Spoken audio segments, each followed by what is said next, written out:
lépp mat. lépp mat Mamadou Fofana mon très cher ami. baal ma àq. baal naa la nag. baal naa la. Mame Mbaye Ndiaye baal ma àq ak waa Régie Mame Ba baal ma àq. waaw garaawul mën nga def biraay. MD baal leen ma àq.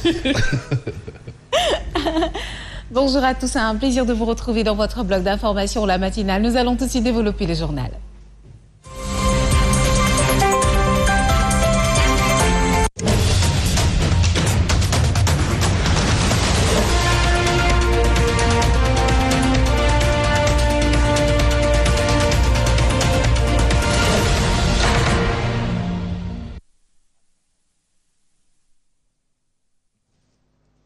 Il est 7h, vous êtes sur Zik FM et Sen TV. Un plaisir de vous retrouver dans votre journal. Rebonjour Mame Mbaye Ndiaye. Rebonjour Yacine. Tout d'abord, la célébration de la Tabaski, encore dans la division ici au Sénégal. La coordination des imams de Rebeuss, Niayes Thioker et Médina organise la prière des 2 rakas.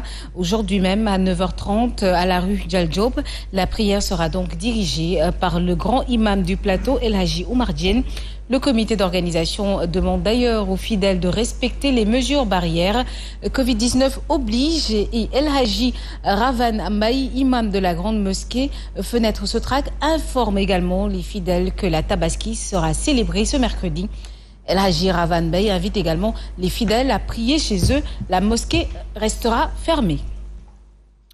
Parlons à présent de la sortie du directeur du commerce intérieur, Omar Diallo, joint au téléphone, met en garde les boulangers qui menacent de produire et de distribuer exclusivement le 4e format de pain au prix de 200 francs CFA. Il estime que ce serait donc une violation des dispositions légales et réglementaires qui régissent ce secteur et qui rendent obligatoire la production du format standard. Suivons la réaction de Omar Diallo. Les arrêtés 24 749 du 14 octobre 2019 et arrêté 5028 du 3 février 2020 portant homologation des prix plafonds du pain à Dakar et dans les régions rendent obligatoire la production du pain du format standard. C'est-à-dire pour Dakar, c'est le format standard de 190 grammes qui est vendu à 150 francs CFA. C'est pourquoi la baguette de 200 francs doit être exclusivement vendue au niveau de la boulangerie ou du prolongement de la boulangerie, c'est-à-dire au niveau des points de vente de chaque boulangerie identifiée à cet effet. La violation des 10 dispositions expose leurs auteurs aux sanctions prévues à cet effet. Je voudrais préciser aussi à l'attention des consommateurs qu'il n'y a aucune hausse sur le prix du pain. À Saint-Louis, les populations préparent activement la fête de la Tabaski au niveau des marchés et autres lieux de vente.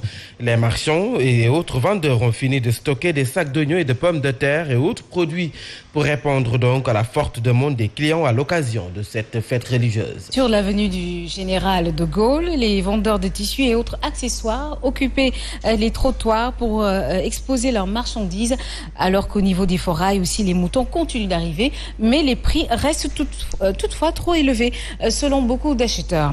De Saint-Louis, Babacar Niang, notre correspondant. Et les Saint-Louisiens sont pleinement dans les préparatifs de la Tabaski. Au marché de Sor, l'oignon et la pomme de terre, comme beaucoup d'autres produits alimentaires, sont bien présents. Vous avez certainement fait le tour du marché. Pour cette année, personne ne peut dire que les prix ne sont pas abordables.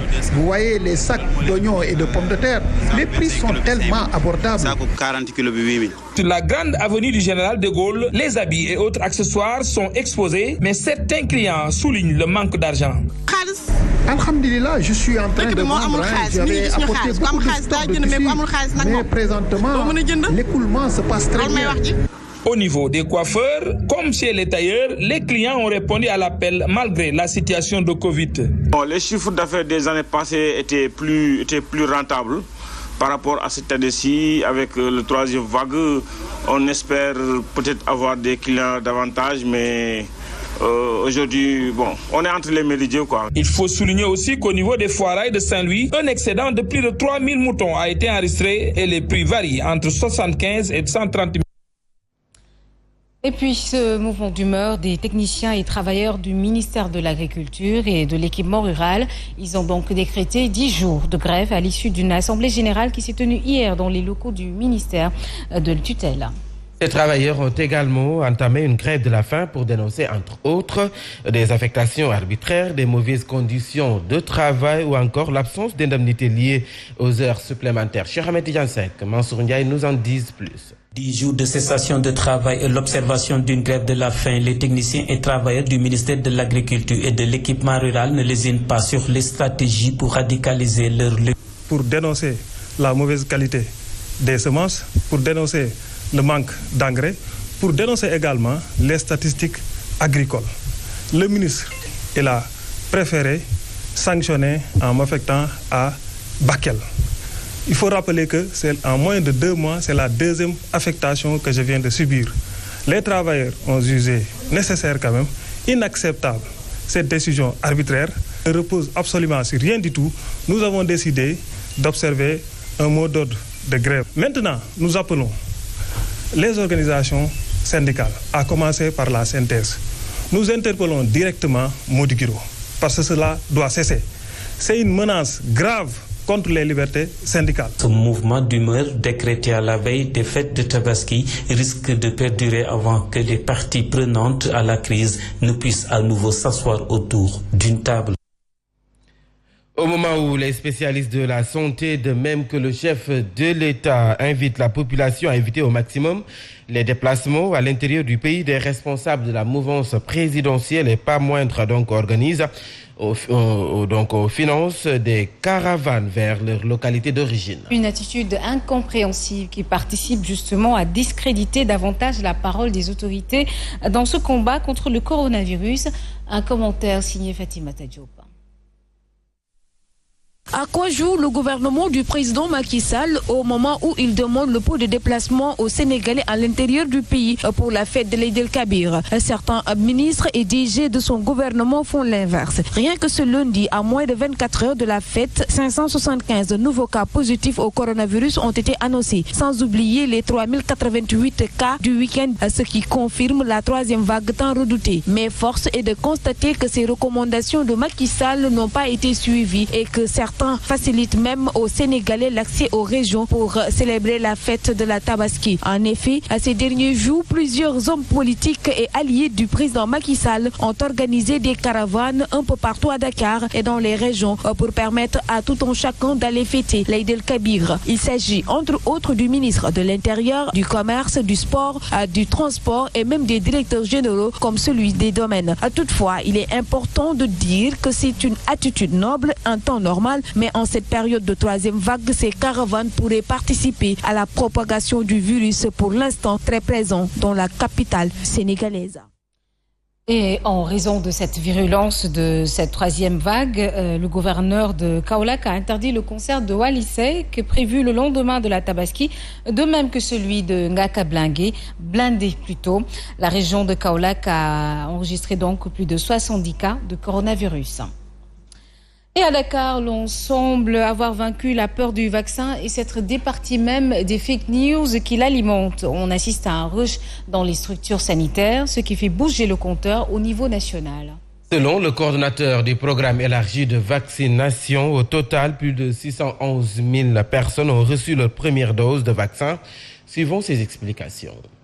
289 000 personnes qui ont déjà reçu leur deuxième dose. C'est vrai que ça avait connu un ralentissement la semaine dernière, mais avec la dernière réunion du comité de gestion des épidémies, il a été demandé à ce que les doses de Sinopharm qui étaient réservées pour des personnes qui avaient déjà pris leur première dose soient redéployées et utilisées en même temps pour administrer les premières et les deuxièmes doses. C'est ce qui a fait qu'à Dakar, quand même, si la vaccination a repris cette semaine, on continue à administrer les premières doses en attendant maintenant la dotation des autres vaccins qui vont commencer à arriver à partir de cette fin de semaine.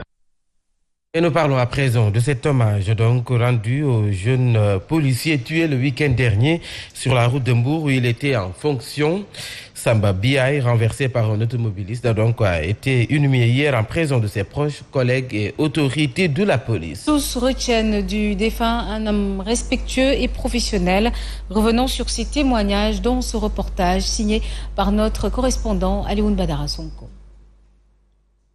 Parents, collègues, autorités ou simples connaissances ont effectué le déplacement pour rendre un dernier hommage au policier Samba Biaye.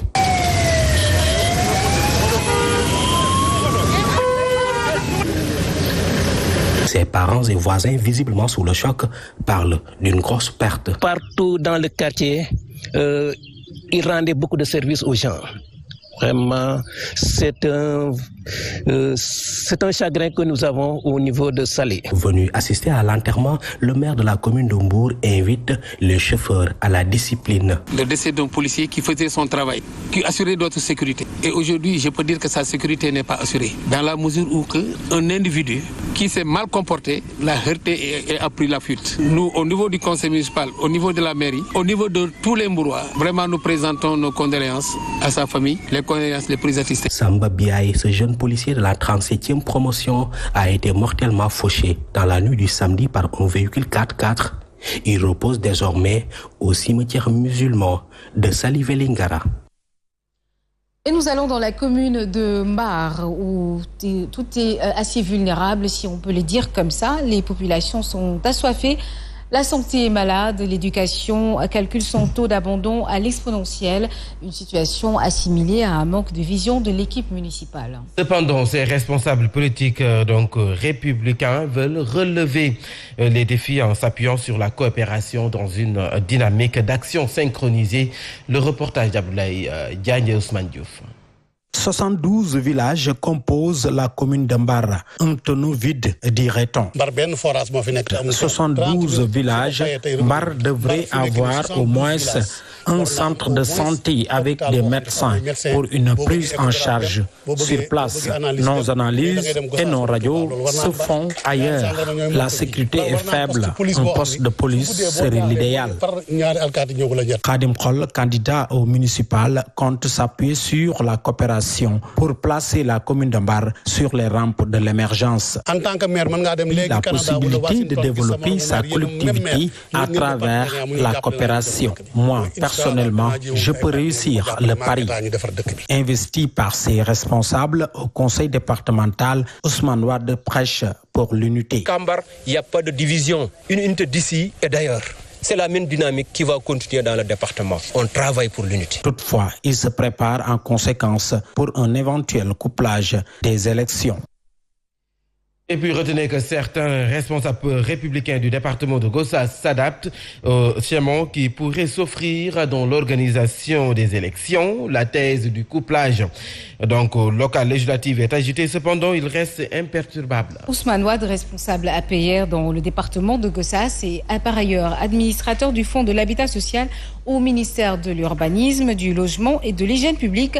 Ces propos sont donc recueillis par Abdoulaye Diagne et Ousmane Diouf. Disciplinés. Et nous restons soudés par rapport à la décision que la direction du parti va prendre.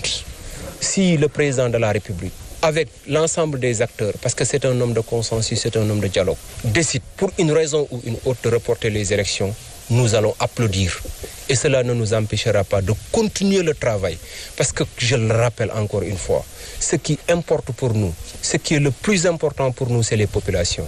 Quand on choisit de servir les populations, on ne compte pas sur des élections. Sans mandat, nous nous investissons tous les jours auprès des populations pour les aider.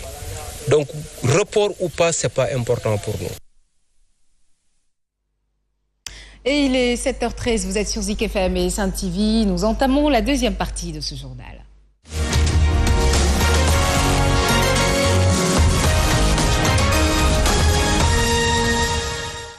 C'est l'affaire de Pape Mahamadou à qui je dis bonjour. Bonjour à vous, Yacine Seck. Comment allez-vous? Alhamdulillah, tout se passe bien. Balna la divinity. Machallah, toi en tout cas. C'est bien. Alors nous démarrons ce journal sportif avec la présidence à la Fédération sénégalaise de football. Sachez que la rencontre entre les candidats et le comité de conciliation aura finalement ce jeudi. Oui, selon l'agence de presse sénégalaise de l'APS, la rencontre devant réunir hier lundi les membres du comité mis en place pour la quête d'un consensus en perspective de l'Assemblée générale élective à la Fédération sénégalaise de football et les candidats à la présidence de l'instance dirigeante du football national a été reporté jusqu'à jeudi. Les différents protagonistes, il s'agit donc du président en exercice, Maître Augustin Senghor Sayersek, vice-président de la Fédération et président de la Ligue professionnelle, Baye Diouf Dia, président de Mbour Petite Côte, et Madi Touré, président de Génération Foot, réunis la semaine dernière avait trouvé une série d'accords sur de nombreuses questions comme la composition du comité exécutif qui va compter 33 membres, l'introduction donc de nouvelles personnalités dans la gestion du football national, la convocation d'une assemblée générale extraordinaire devant introduire la limitation des mandats à 3, entre autres. Il reste à trouver donc un accord sur la personnalité devant conduire ce bureau consensuel. Donc l'Assemblée générale élective de la Fédération sénégalaise de football est prévue le 7 août prochain par la commission électorale. Alors, nous poursuivons toujours avec le football, cette fois-ci avec les dirigeants de l'EJ Fatick qui dénoncent la mauvaise gestion du football sénégalais. Oui, relégués en National 1, les dirigeants de l'EJ Fatick contestent la décision de la commission de la discipline de la Ligue sénégalaise de football professionnel de retirer 6 points à son club au profit de Diamano de Fatick pour usurpation d'identité. Selon le vice-président de la commission des finances, la commission de la discipline de la Ligue devait vider ce dossier bien avant, au lieu d'attendre jusqu'à la fin du championnat. Suivons donc les explications de El Hadjou Sambou Diabindong. Comment peut-on comprendre une réserve qui s'est passée dans la 3e journée du championnat? On a jusqu'à 2 jours de la fin du championnat pour le vider. Ça, c'est une chose vraiment qui est alarmante parce que dans un football organisé, je pense bien que la commission devait se réunir. Même au niveau même des structures du championnat navétane, les gens vident les réserves à partir d'une semaine ou bien de 2 jours au plus tard. Nous avons vu que vraiment dans le classement, on a soutiré à l'EGF, la Ligue professionnelle de football a soutiré 6 points à l'EGF. Comment peux-tu dans le tableau soutirer à l'EGF 6 points alors que l'EGF a introduit un recours? Donc il faudrait attendre jusqu'à ce que ce recours-là soit vidé pour pouvoir vraiment stampiller par rapport à cette question-là. Vraiment, voilà les choses. Donc Yassine Seck, El Hadji Sambou Diabindong dénonce par ailleurs aussi la mauvaise gestion du football sénégalais, comme vous l'avez annoncé tout à l'heure. Donc suivons toujours ces explications. Le football sénégalais et le football au niveau de la Ligue de football de Fatick a des difficultés. Parce que ce sont des gens vraiment qui sont là, qui gèrent le football d'une manière très clanique et qui font que vraiment que nous sentons que vraiment qu'il y a vraiment des gens qui sont lésés et le gens en fait partie. Et que vraiment cela s'est montré dans le renouvellement de la Ligue où nous avons vraiment dénoncé le président qui a fait plus de 4 mandats, un président de Ligue qui ne veut pas laisser la place à d'autres, mais la manière dont ils organisent les renouvellements d'AG font que vraiment ils excluent les gens compétents, ils excluent les gens qui aiment le football. Chose vraiment que nous déplorons. À noter également que le J Fatick a été sanctionné à payer une amende de 500 000 francs avant le début de la saison prochaine. Administratif de le J Fatick, El Hadji Kandé a été suspendu pour 2 ans, dont avec sursis, avec interdiction de